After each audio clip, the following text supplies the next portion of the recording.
My hands were still covered in paint when I dropped into my old armchair. I'd spent all day fixing broken floors and cracked walls at the Buchanan house. My back hurt. My clothes smelled like dust, but it felt good. Like I'd actually done something right for once. Then my phone buzzed. At first, I ignored it. Probably another boring message from a client. I poured myself a glass of wine and leaned back. The sunset hit the window just right, filling the room with that soft orange light that makes everything look peaceful. The phone buzzed again. And again, 3 times. With a sigh, I grabbed it from the table. A few emails, some notifications, nothing important. Then my thumb froze. It was a picture of Rachel, my little sister, wearing a white wedding dress, smiling like she had everything she'd ever wanted. The caption said, "Final fitting for the big day. Rachel and Nathan, forever after." I stared at it, confused. The big day? Wedding? Whose wedding? My heart started pounding as I scrolled through my feed. There were more photos. My cousin showing off bridesmaid dresses, my aunt arranging flowers, my mom smiling while holding shiny invitation cards. Everyone was tagged. Everyone except me. The phone started ringing. Mom's name, Linda Carter, flashed on the screen. Perfect timing, I answered slowly. "Hi, Mom. Elise, sweetheart." Her voice was sweet but shaky. "I was just thinking about you. How's work?" "Work's fine," I said flatly.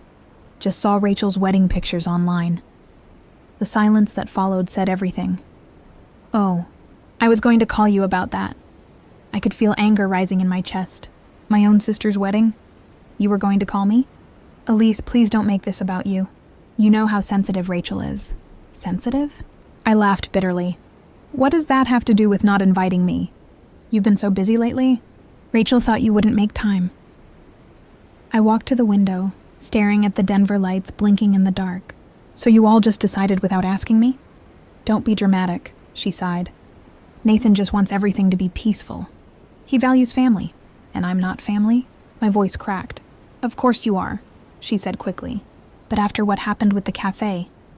I co-signed her loan, Mom. $22,000 that I paid back after she disappeared. "She had the kids to think about," she whispered. My throat burned. "You didn't forget me, Mom. You erased me." Another pause. Then coldly, "We'll talk later. I need to help Rachel with the seating chart." She hung up. I stood there, the phone still in my hand, staring at my reflection in the dark glass. For the first time in my life, I felt completely outside my own family. That night, as the city lights blurred behind the window, one thought wouldn't leave my mind. If my own family could cut me out so easily, maybe they never really saw me at all. The next morning, I couldn't sit still. I barely slept, and my mind kept replaying Mom's voice. Calm, fake, pretending everything was fine. By noon, I was already driving to Boulder. The closer I got, the tighter my chest felt. Their house looked exactly the same. The big white porch, the wind chimes, the flower pots Mom always forgot to water. From the outside, it looked like nothing had changed. But standing there, I felt like a stranger visiting a place that used to be mine. Dad was in the garage, working on his old car like always. When he saw me, his face stiffened. "Elise," he said quietly. "Hey, Dad." He nodded but didn't smile. "Your mother's inside." Of course she was. Dad always stayed out of the middle of things. I walked up the porch, each step heavier than the last. The screen door creaked as I opened it, and the smell of coffee and cinnamon hit me instantly. Mom's favorite trick whenever she was guilty. She turned from the kitchen counter, trying to look surprised. "Elise, I was just about to call you." "Right," I said. "About the wedding, I'm sure." Her hands froze around the coffee pot. "Honey, it's complicated." "No," I cut in. "It's not. You planned my sister's wedding and didn't invite me." She forced a weak smile. "You've been so busy with work." Rachel thought, "Stop." I stepped closer. Rachel thought what? That I wouldn't show up? Or that I'd remind everyone of what she owes me? "Elise, please." Mom's voice softened. "Rachel was afraid you might not approve of Nathan. You can be intimidating." I let out a dry laugh. "Because I asked questions when she started dating him after 3 weeks?" "He's good for her," she insisted. He values family. Then why doesn't he value me? Just then, Dad walked in from the garage, pretending not to hear us. "Don't make this harder than it already is," he muttered. "Harder for who, Dad?" My voice shook. "For you? For Rachel? I've been there for her through everything. When she cried over Eric, when she needed money, when she failed her cafe. And this is what I get? Left out like I don't exist." Mom looked at me with that same tired, guilty expression. "You've always been the strong one, Elise. You don't need us the way Rachel does." Something inside me snapped. "No, Mom, I needed you too. You just never noticed." She blinked fast, pretending to fight tears. Dad stayed quiet, staring at the floor. The same silence that had followed me my whole life filled the room again. Cold, heavy, unspoken. I took a deep breath, my voice breaking. "I hope her wedding's everything you want it to be."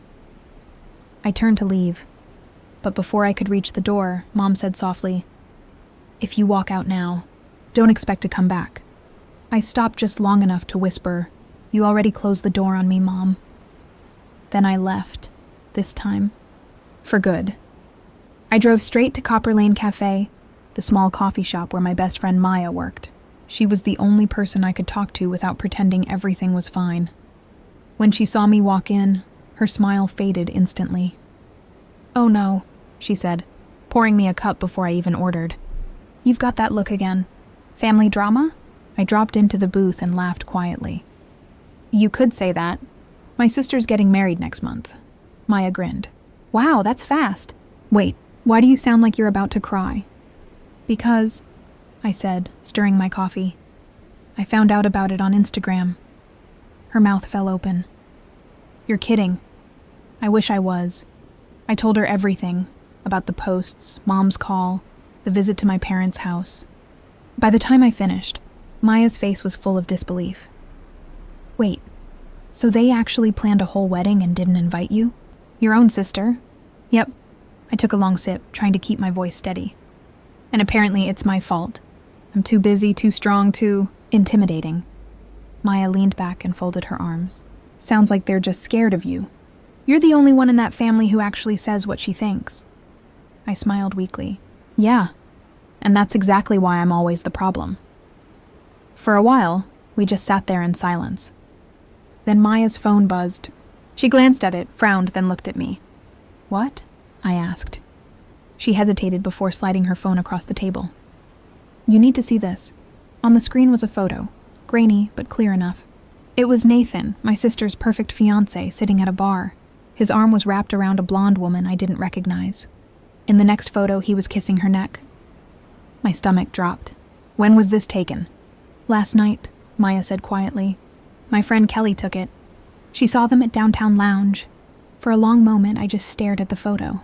I didn't even feel angry. Just tired, like I'd seen this movie before." Maya leaned closer. "Elise, you have to tell your sister before she marries this guy." I shook my head. "No, not this time. What do you mean, no?" "The old me would have told her," I said. "The old me would have rushed to fix it, take the blame, deal with the fallout." "But I'm done being the fixer." Maya frowned. "So you're just going to let it happen?" I met her eyes and said quietly, "If she doesn't want me at her wedding, then she can live with her choices. I'm done saving people who don't want saving." I finished my coffee, stood up, and walked toward the door. But as I stepped outside, one thought hit me like a punch. I didn't need to expose Nathan. Sooner or later, the truth was going to do that for me. The day of the wedding came faster than I expected. I wasn't invited, but there was no escaping it. My social media was filled with photos, videos, and posts from people I hadn't spoken to in years. Every scroll felt like a small cut. Rachel's white dress, Mom fixing her veil, Dad walking her down the aisle, smiling like nothing was wrong. I turned off my phone, but the images stayed in my head anyway. All week, I'd told myself I didn't care, that I was over it. But when I saw my sister standing in that church, even through a photo, something inside me twisted. It wasn't jealousy, it was sadness. Sadness that I was once her best friend, and now I wasn't even worth an invitation.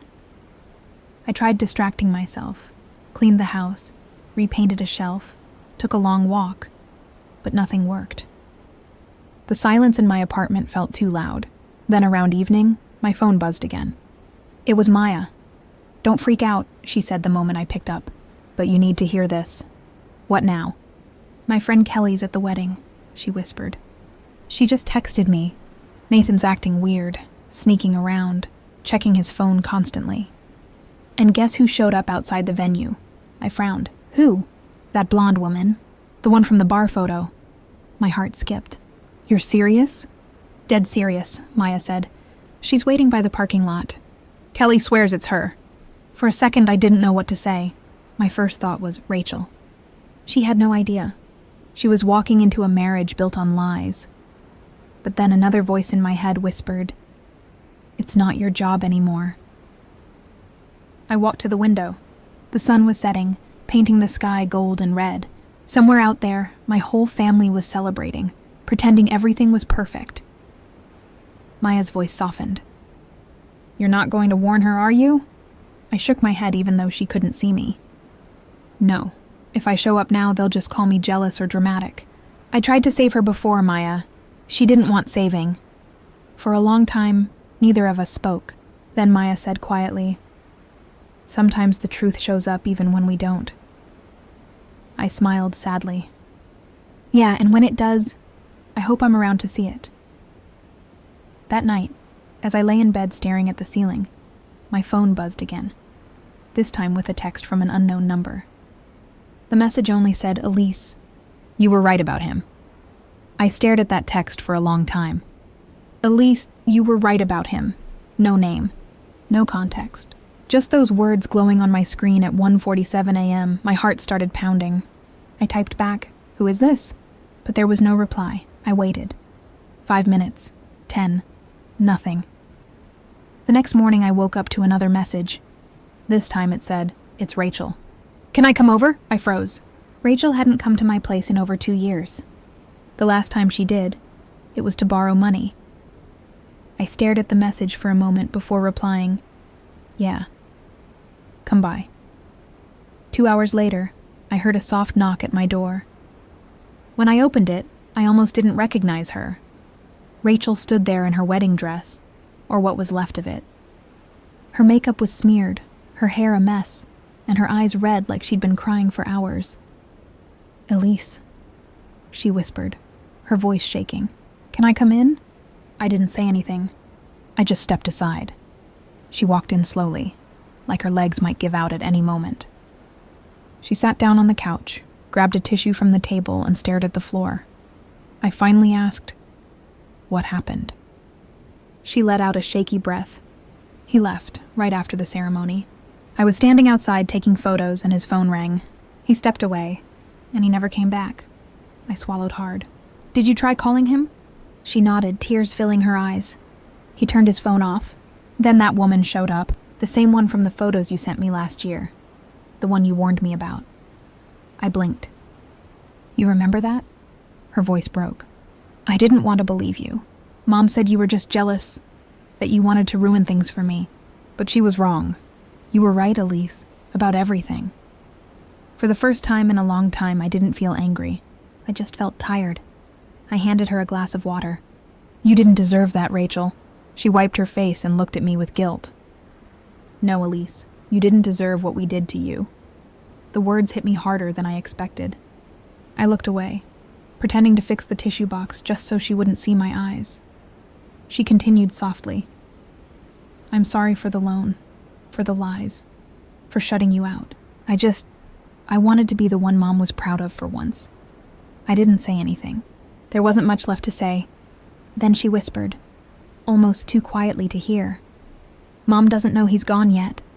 And when she finds out, she's going to blame you." When Rachel said Mom would blame me, I actually laughed. Not because it was funny, but because it was so predictable. Mom had always needed someone to take the fall. And for as long as I could remember, that person was me. Still, hearing it out loud made my stomach twist. "She'll calm down," I said, trying to sound confident. "She always does," Rachel shook her head. "You don't know her like this, Elise. She's furious. Nathan's family is demanding answers, and Mom's trying to save face. She already told everyone you showed me those photos to ruin the wedding. My chest tightened. She what? Rachel's eyes filled with tears again. She's scared, Elise. She thinks if she points the blame at you, it'll make me look better. I couldn't even process it.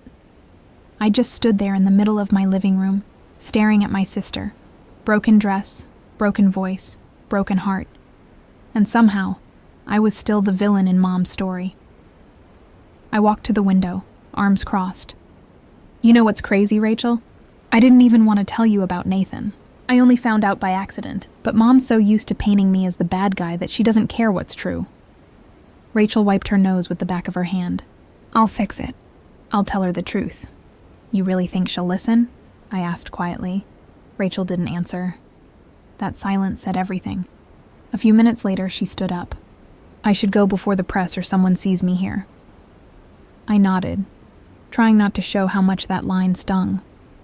Even after everything, she was still worried about appearances. At the door, she turned and looked at me. You were right about him, Elise. But you were also right about us. We only call you when we need something. I'm sorry, I just nodded. I didn't trust myself to speak. When she left, the apartment went silent again. The kind of silence that makes your thoughts too loud. I sat down, staring at my phone. Dozens of notifications, mentions, and one voicemail from Mom. Her voice was sharp, shaking with anger. I hope you're happy, Elise. You've embarrassed this family for the last time. Don't bother coming near us again. I deleted the message. For the first time in my life, I didn't cry when Mom said those words. I just felt free, but freedom doesn't last long when lies start spreading. And by the next morning, my name was all over social media, tagged under posts that twisted every part of the story. By morning, my phone wouldn't stop buzzing. I didn't want to look. But curiosity won. The first post I saw made my stomach drop. Someone had uploaded a photo of Rachel crying outside the wedding hall.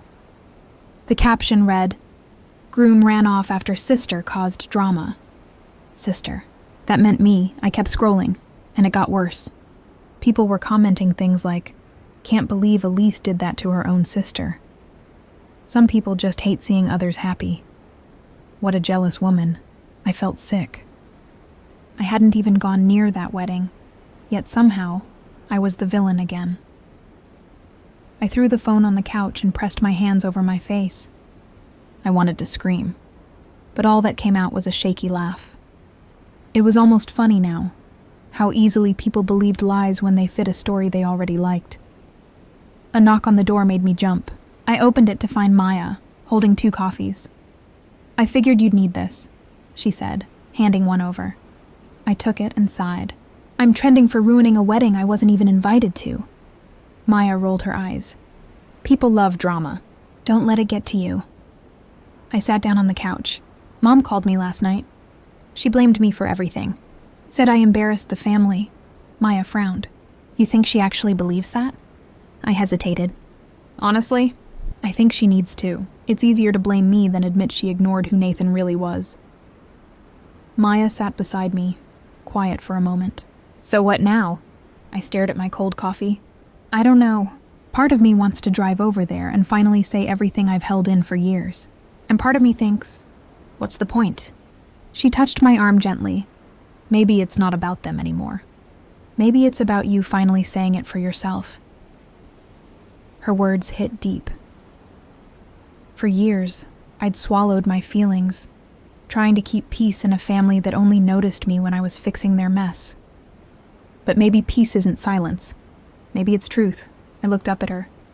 "You're right. It's time." Maya smiled faintly. "You sure you're ready for that?" I nodded. "I've been ready my whole life." I grabbed my keys and headed for the door. My hands were shaking, but my voice wasn't when I said, "It's time my mother finally heard my side of the story." The drive to my parents' house felt longer this time, not because of the distance, but because of everything I was carrying inside me. When I pulled up to the house, there were cars parked all along the street. I recognized some of them. Rachel's friends, Mom's church group. Great. The whole neighborhood must have already heard. I got out, took a deep breath, and walked up the steps. My heart was racing, but I kept my head high. Mom opened the door before I could even knock. Her face was red, eyes sharp. "You shouldn't be here." "Good to see you too," I said calmly. She crossed her arms. "After everything you've done, you have the nerve to show up here?" I met her eyes. "What exactly did I do, Mom? Tell the truth? Stay out of a wedding I wasn't invited to? You humiliated your sister," she snapped. "People are saying you exposed Nathan just to get revenge." I took a slow breath. "I didn't expose him. He exposed himself." Mom glared at me like she didn't even hear the words. "Do you know how this makes us look?" "There it is," I said quietly. "It's always about how it looks." Her jaw tightened. "You think this is about appearances? Your sister's life just fell apart. Because of him, not me." My voice finally cracked. "And maybe if you'd stopped protecting lies all these years, she wouldn't have married someone like that." She went silent, just for a second. Then her expression changed, cold and distant. "You always think you know better than everyone. You've made this family miserable with your attitude." I laughed softly. "No, Mom. I made this family uncomfortable because I stopped pretending." Dad stepped out from the kitchen. "That's enough," he said quietly, but I could see it in his eyes. He agreed with her. He always did. I turned to him. "You really believe I ruined her wedding?" He sighed. "You could have handled it differently." I nodded slowly. "You're right. I could have kept quiet like I always do, but look where silence got us." For the first time, Mom didn't have a comeback. She just stood there, eyes flicking between me and the floor. I felt something shift inside me. Not anger, not sadness. Just release. For once, I didn't feel small in that house. "I came here to tell you one thing," I said quietly. "I'm done taking blame for things I didn't do. You don't have to like me or even believe me, but you'll never control my peace again." Mom's lips parted, but no words came out. I stepped back, hand on the doorknob. As I turned to leave, Rachel's car pulled into the driveway. Her eyes met mine through the window, red, tired, full of something that looked a lot like regret. And for the first time in years, Mom didn't move to greet her. Rachel's car door slammed shut, and for a second, none of us moved. Mom stood frozen in the doorway, Dad pretending to look busy, and me. I just stood there, watching my sister slowly walk up the porch steps. Her eyes were puffy and red, her makeup gone. She looked smaller somehow, like life had taken all the fight out of her. When she reached the door, Mom finally spoke. "Rachel," she said softly, voice shaking, "are you okay?" Rachel didn't answer. She walked straight past her, straight into the living room, and sat down on the couch like she'd lived there her whole life, which, in a way, she had. Mom followed her inside, nervous. "Sweetheart, people are talking." Rachel looked up, her voice cold and tired. "Let them talk," Mom blinked. "Excuse me?" Rachel stood slowly, her eyes glassy but steady. "Let them talk, Mom. Let them say whatever they want. Because for once, I'm not lying anymore." The air in the room went still. Dad frowned. "Rachel, maybe this isn't the time." "No, Dad, it's exactly the time." She looked at me. "Elise tried to warn me about Nathan. She told me months ago he wasn't who he seemed. I ignored her because you two said she was jealous." Mom's face went pale. "Rachel, that's not true." "Yes, it is," Rachel said, her voice breaking. "You made me believe Elise was out to ruin my happiness. But the truth is you didn't want to hear it. You never do, because it's easier to blame her than admit you were wrong." Silence filled the house. I could hear the old clock ticking in the hallway. Mom's lips trembled. "We were just trying to protect you." Rachel shook her head. "No, Mom, you were trying to protect your image. That's all it's ever been about." For a second, nobody spoke. Then Rachel turned to me, her eyes soft. "I'm sorry, Elise, for not listening, for letting them turn me against you. I didn't even realize I was crying until I felt a tear roll down my cheek." I just nodded, too full of emotion to speak. Mom looked from her to me, her voice barely above a whisper. "Rachel, what exactly happened with Nathan?" Rachel laughed bitterly. "You mean after he left me at the wedding? He didn't just run away, Mom. He left with her, the woman he'd been seeing for months, the same one Elise told me about." Dad sank into his chair, his face tight with shock. Mom covered her mouth with her hand, whispering, "Oh my God." Rachel took a deep breath. "I lost everything, Mom. But maybe that's what I needed, to finally see the truth about him. And about us." I looked at her, really looked at her. And for the first time, I didn't see my spoiled little sister. I saw a woman who'd finally been forced to grow up the hard way. Rachel turned to Mom and said softly, "You always taught us to forgive others, but maybe it's time you learn how to ask for forgiveness, too." And the room went silent. Like even the house didn't know what to do with that truth. For a long time after Rachel spoke, no one said a word. It was like the air itself had gone heavy. Mom just stood there, frozen, eyes glassy, face pale, fingers shaking. Dad stared at the floor, like maybe if he didn't look at anyone, the moment would pass.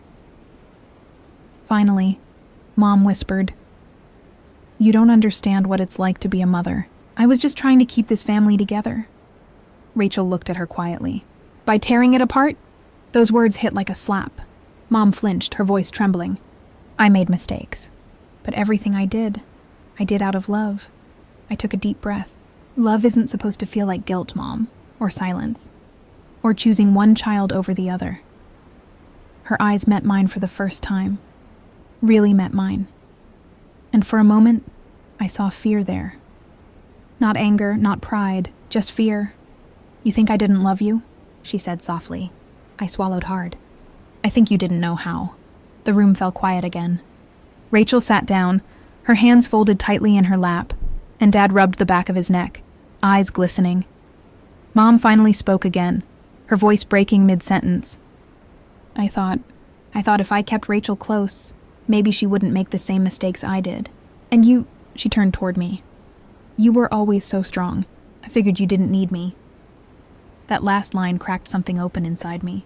For years I'd wanted to hear those words, but they didn't sound how I imagined. They sounded tired, scared, human. I walked closer, my voice calm. "I needed you, Mom. I just stopped waiting for you to show up." Her lips trembled. "I'm sorry, just 2 words." But they carried decades of weight. I nodded slowly, feeling something release inside me. "I know." Rachel started crying quietly, and for once no one rushed to fix it. We just sat there, 3 broken people finally telling the truth in a house built on pretending. Mom wiped her eyes and looked at me. "Do you hate me?" I shook my head. "No, Mom, I don't hate you. I just can't keep carrying your version of love anymore." She nodded, tears slipping down her face. "Then maybe it's time I learn what real love looks like." For the first time, I believed her. As I walked out into the cool evening air, Rachel called after me. "Elise, what are you going to do now?" I smiled faintly. "For once, I'm not fixing anyone. I'm just going to live." And behind me, for the first time in years, the door didn't close. It stayed open. Weeks passed.